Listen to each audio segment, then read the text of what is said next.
All right, so some may call me a masochist, others slightly insane, but I'm actually both. Here again for leg day 2 during the week with Dr. Mike and Charlie, RP crew, and put myself through the ringer once again, but I'm gonna give it to Coach Mike to break it down on what we did today, the differences between the last workout video that you saw, which I'll link up right above here if you haven't checked out. Awesome video. You see what I would say a fairly intense training session would be like, especially for myself and these guys.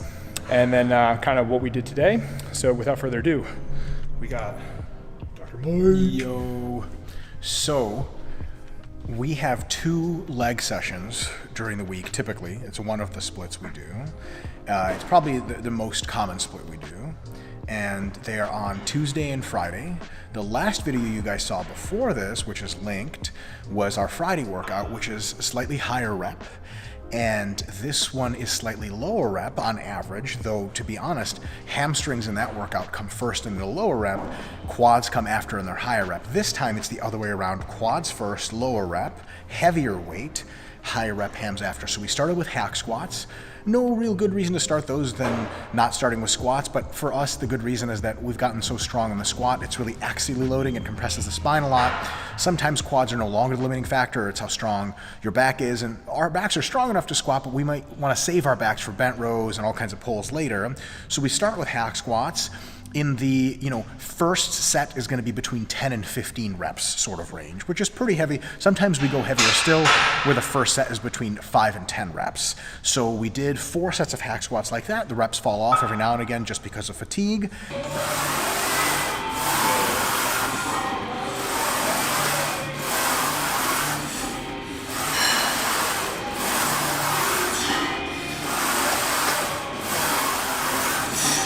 Two more.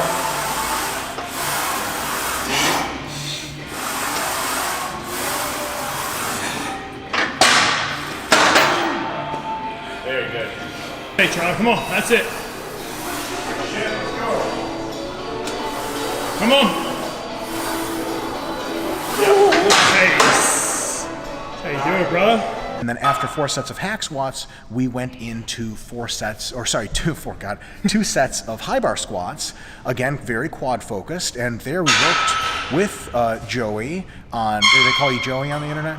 You call me that. Whatever rolls off the tongue. Yo, Coach Zat. So Coach Zat, we worked with him a little bit because he's a really awesome squatter. He's super strong. We were just giving him a couple pointers that you'll see in the video of keeping his stance maybe a little tiny bit closer, but also really focusing on pushing his chest up and sitting into his knees, into his quads, so that it's a maximally stimulative movement for the quads. The goal in powerlifting squats, in strongman squats, and weightlifting squats, sort of weightlifting squats, there's kind of 50-50, is to just lift as much weight as you can through the full range of motion. The goal with these hypertrophy squats is to do that, but also tax the quads as much as possible. So sitting back isn't as advantageous in that regard. So we did squats for 2 sets, like 405 pounds for 5 to 10 reps per set. In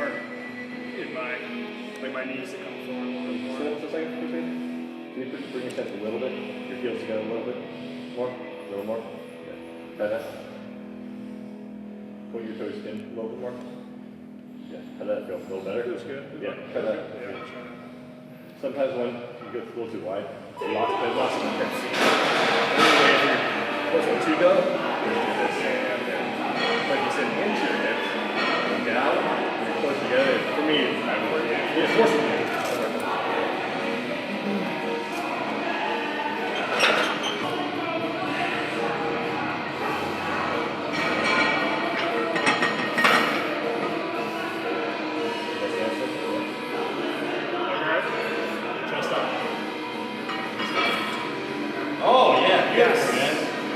Stay upright.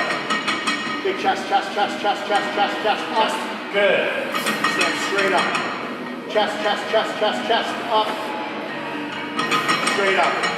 Chest, up. Good. 2 more. Chest. Yes. 1 more. Let's go, Joey. Big chest. Chest up.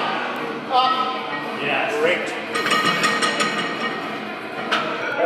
No, good. Not better than the first set. Yeah. Focus on the chest.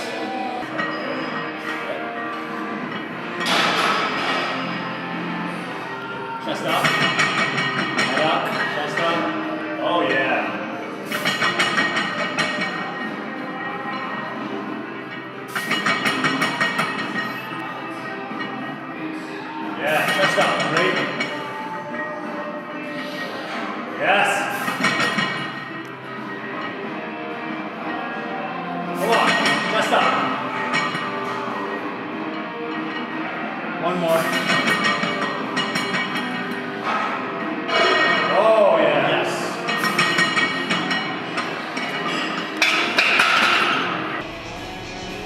Feel that first run go.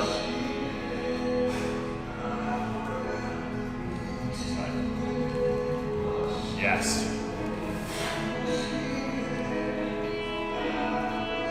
Good. Yeah. Good. Go. Good. Come on. Come on. There it is. Yes.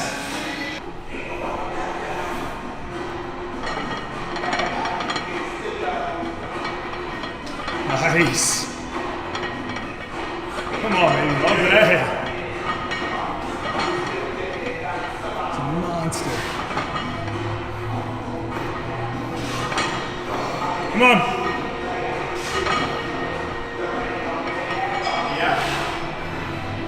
You got more. Let's go. Come on, Charlie.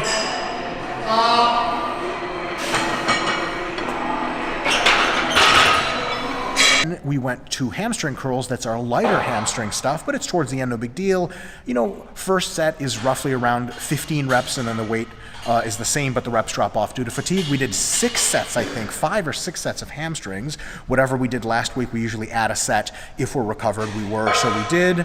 And then lastly, this for Charlie and I was our last workout before a week-long deload. 9, 10, love and control. 11, one more. Because of that, we functionally overreach a little bit and do just a little more than usual, put a little sort of cherry on top. What we did there is we did a whole bunch of what are called sissy squats, right, are basically heels super high elevated, no weight, but we did 60 total squats, basically with less than 3 to 5 seconds rest between mini sets, kind of like myo rep squats. Awful, terrible, terrible thing, and huge quad pump, and now we're gonna be essentially doing very minimal stuff, deloading for 1 week, and then after that we come back and we recycle the whole plan. All right, so Dr. Mike, I have noticed that we haven't done any isolation work to the glutes and calves. What's your philosophy on that? Will it be incorporated in your training at some point, or do we get all of that through the training we already are doing? Yeah, so for glutes, we get most of our glute training just by doing compound pushing movements with our legs, leg press, hack squat, and especially deep squats. We also do lunges, usually every week, and those hit the glutes super, super well. Hip thrusts and all that stuff, you can do in your routine. We don't do it because our glutes are already big enough, and it's not really a limiting factor, and we're trying to save our systemic recovery ability for other stuff that's more important, like getting bigger arms. And then for calves, we don't actually train calves on leg day because we found that if you train calves before you do your quad stuff, it really fucks you up stability-wise for your squats and stuff like that.